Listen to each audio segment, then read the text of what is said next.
Hello everyone, welcome back to my channel. I don't know how I managed to do it, but I think I'm actually going to be able to do all three of the installments of my book haul before kiddo gets home from school. Rock on. So,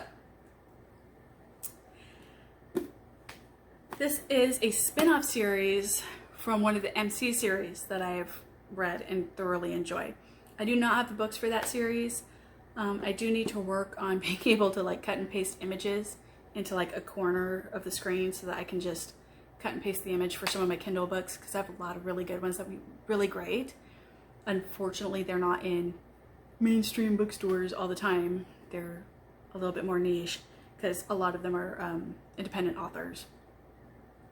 And I don't want to have to order every single friggin' book that I want to review, but if I have to, I will. We'll see what happens. So this is the spin-off series for the Dirty Angels MC, and this series is called Guts and Glory. So basically, one of the characters in the Dirty Angels MC series has created a security company where it's all former special forces ops from the military, so like Navy SEALs, Army Rangers, things like, positions like that. And these are the men of that security company. So the first two books of the series I've already read previously. I haven't read the others yet. So first one is Mercy. So in the military, Mercy has seen and done things most people could never imagine. Now working for In the Shadow Security, dangerous jobs are his specialty. The more difficult, the better, until his boss assigns him to protect a spoiled rich woman who never shuts the hell up. He has two ways to stop her running mouth, but either could get him fired. However, first impressions can be deceiving, and underestimating this woman is a mistake Mercy never intended to make. One that might not only threaten his job, but the carefully built barriers he surrounded himself with. Witness to a horrific crime, Paris must leave Vegas immediately. After her best friend hires a professional to get her out of Nevada and keep her safe, she discovers there's more to this emotionally crippled bodyguard than meets the eye. As a therapist, Mercy's a challenge Paris can't ignore, even when his walls seem too high to breach. In the end, will Mercy not only be able to keep her safe, but allow her to save him?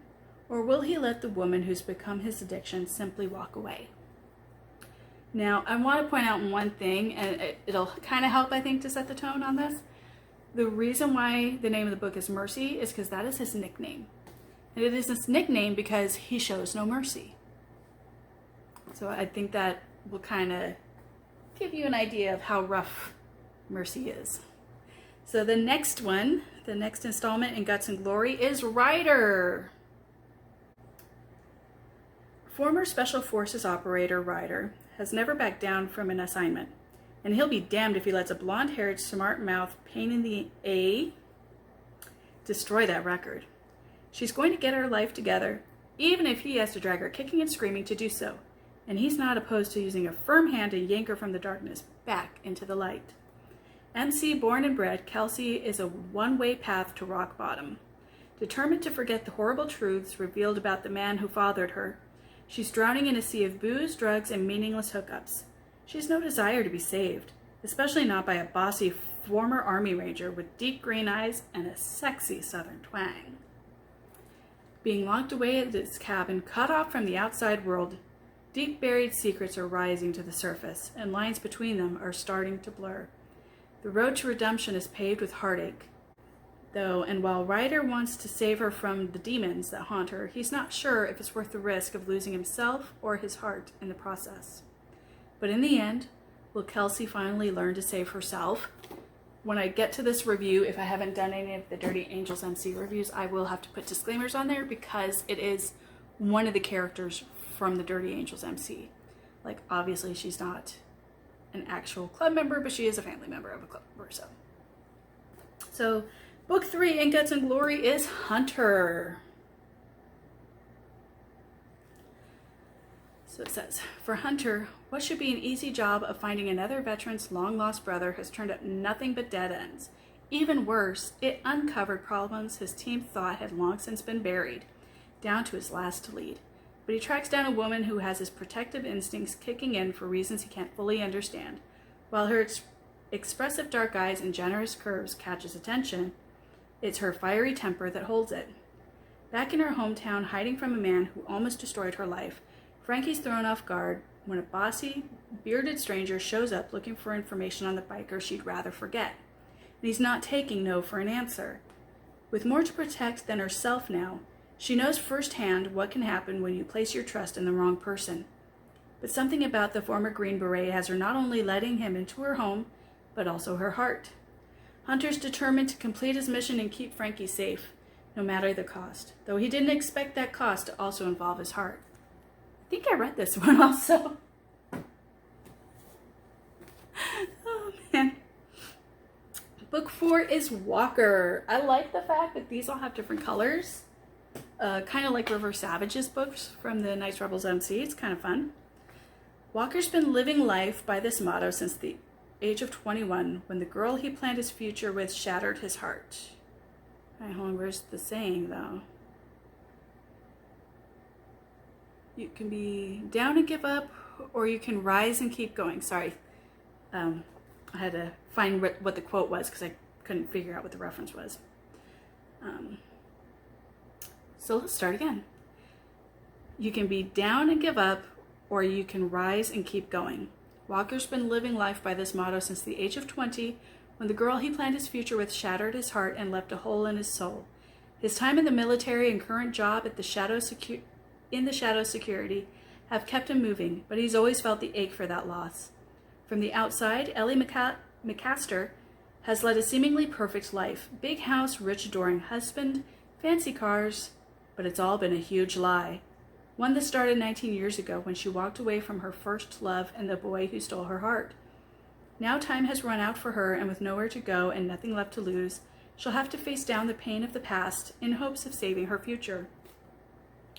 But Trace Walker isn't the carefree teenager she remembers. He's now a muscle-bound titan with nothing but hurt and anger shining in his blue eyes. His time in the army as a night stalker wasn't easy, and he didn't return home whole. Will he open himself up again and face the risks that come with having Ellie back in his life, back in his heart? Can this be their shot at a happily ever after, or their final goodbye? So next up is Steel. And obviously the ones that have no little side comments on are the ones that I haven't read yet. So, strength is what you gain from the madness we survive. For Anson Steele Sterling, former Marine Raider and current bad boy of the Shadow's crew, kicking ass and talking shit is all in a day's work. His boxing skills make him lethal in and out of the ring, and his mind is just as quick as his fists.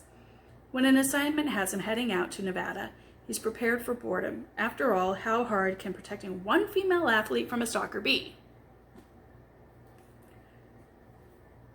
Catherine "Cat" Callahan has one goal: prove to everyone, especially her judgmental father, she can be the best female MMA fighter.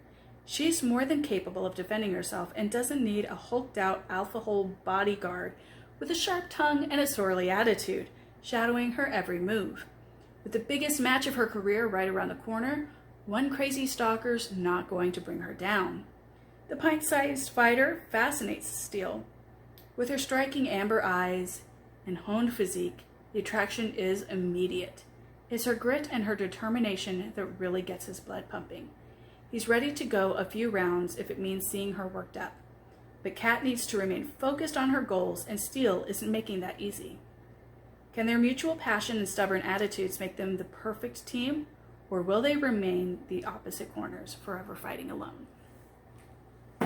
So, there's definitely a theme with the men falling for women they're protecting. And then next is Brick. There we go. Now, I've seen some of these models I've seen on other books before. This guy, though, I've seen on quite a few, so he must be pretty in demand right now. No one could ever expect what haunted him because he hit it so well. As a former Navy SEAL sniper, Brick has faced his share of intense situations, but nothing could have prepared him for his latest assignment. The king of hookups, going undercover with a ring on his left finger, may as well be a noose around his neck. If that's not enough, he's paired with a whirlwind of a woman who's as outspoken as she is curvy. Ooh. Fresh off the heels of a life-changing breakup, London crashes at her sister's house to prevent knocking heads with her future brother-in-law, Mercy. Oh, their parents named both of them after cities. Okay. She jumps at the opportunity to take the undercover job that has her playing house with the notorious playboy of the Shadows crew. His laid-back personality coupled with stunning good looks should make this a walk in the park. They weren't trying to catch a murderer. Brick, however, is unprepared for the intimacy that comes with living as a married couple, and soon the lines between real life and assignment begin to blur, but beneath his easygoing smile there's a secret he hides from the world, one he's not sure he's willing to let it come to light. That is the last book haul video from that one trip to the bookstore. I think next time I'm going to have to set a limit on how many books I buy in a trip. So, once again, let me know in the comments down below which books, if any, are your preference for the next book review. I gotta go and wait for kiddo at the bus stop now, so I'll talk to y'all later. Have a great day. Bye.